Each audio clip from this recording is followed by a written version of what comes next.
एक बार बुद्ध अपने भिक्षुओं के साथ भिक्षा के लिए किसी गांव की तरफ जा रहे थे। तभी अचानक बुद्ध के पैरों में कांटा लग गया। कांटा इतना तीक्ष्ण था कि चूमते ही रक्त की धारा निकलने लगी। बुद्ध के भिक्षुओं ने रक्त को रोकने के लिए एक कपड़ा फाड़कर बुद्ध के पैरों में बांध दिया। इस घटना को कुछ लोग देख रहे थे जो कि बुद्ध से ईर्ष्या करते थे। उन्होंने बुद्ध से कहा कि हम तो तुम्हें परम ज्ञानी समझते थे, लेकिन दर्द को तुम भी सहन नहीं कर सकते हो। तुम पाखंडी हो और ये हमने सिद्ध कर दिया है। ये कांटे हमने ही बिछाए। इस गांव में तुम्हारा स्वागत नहीं, तिरस्कार होगा। इस गांव में तुमको कोई भिक्षा नहीं मिलेगी। बुद्ध ने उन लोगों से अनुरोध किया कि कृपया करके मुझे इस गांव में भिक्षा लेने दो। बुद्ध के ईर्ष्यालुओं ने बुद्ध का उपहास बनाते हुए कहा कि अगर तुम्हें भिक्षा के लिए इस गांव में आना है तो तुम्हें अपने रक्त का बलिदान देना होगा। तुमको इस कांटों के रास्तों से गुजरना होगा।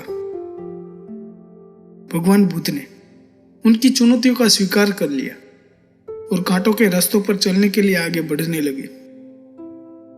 बुद्ध मुस्कुराते हुए कांटों पर चलने लगे।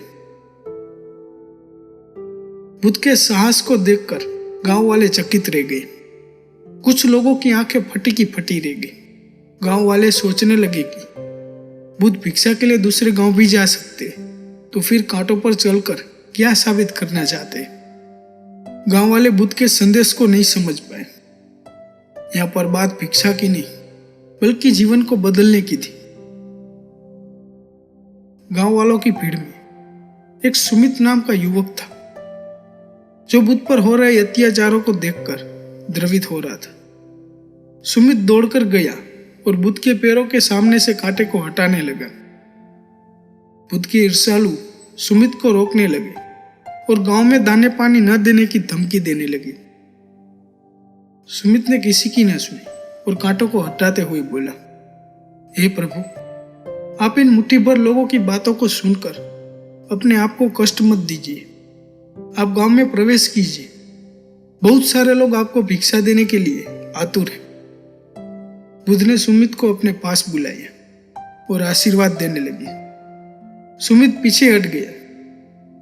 हे भगवान, आप मुझे छूकर अपने आप को अपवित्र और दूषित न करें।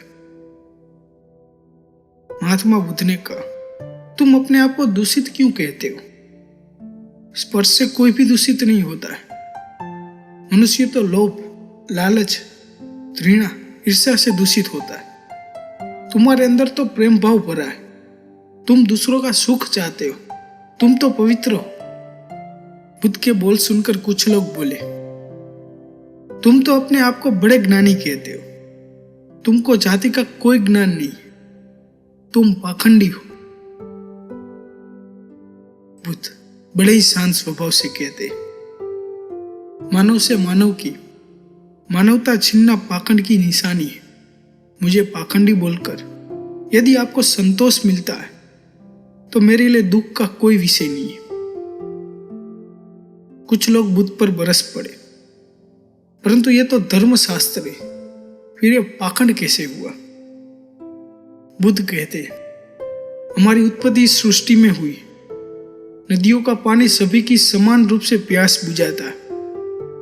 खुले जंगल की हवा भी भेदभाव नहीं करती है। खुला आसमान हमारे पिता के समान परवरिश करता है। सृष्टिकर्ता ने भी कोई भेदभाव नहीं किया है। फिर हम इंसान कौन होते हैं भेदभाव करने वाले? मानव मानव में भेद करके अपने संबंध को बिगाड़ते हैं।